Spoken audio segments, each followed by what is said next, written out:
American lawmakers are intensifying their efforts to counter China. Now, the Senate committee has overwhelmingly passed the Draft Strategic Competition Act, which takes aims at China on multiple fronts. And a separate bill aims to increase America's competitive advantage in technology. Both have strong bipartisan support. Now, CGTN's Nathan King reports. There's a big debate here in Washington and in Beijing and around the world about whether the US and China are on the brink or in a Cold War. And when the history of these times is written, it may be the Strategic Competition Act, just passed out of the Senate Foreign Relations Committee here of 2021, that may signal the start of that Cold War. It calls for a whole government approach to China on every level of a new era of what it calls strategic competition. Now, as the Democrat senator said there, it was a bipartisan vote out of committee. It's going to have to be in the full Senate and go to President Biden's desk soon, we understand. Now, what does it do?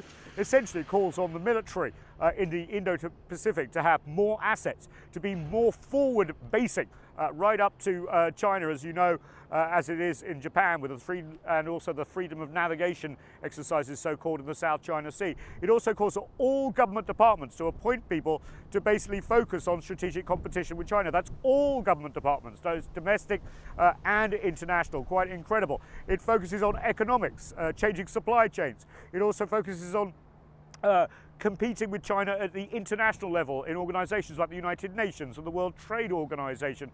Quite an incredible reach. And it's not just this bill either. There's others under consideration as well.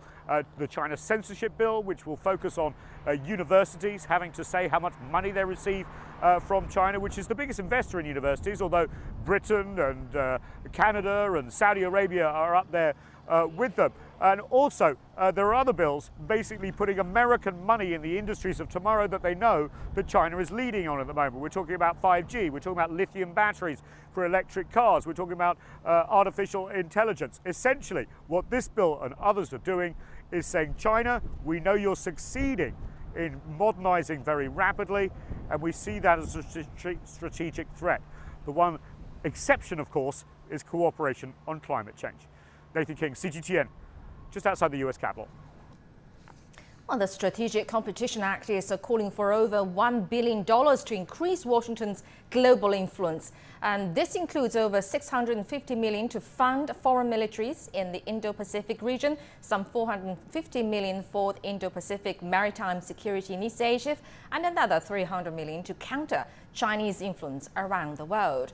Funding also covers investments to expand American exports to developing markets, a program to counter China's Belt and Road Initiative, and ways to help American companies leave the Chinese market.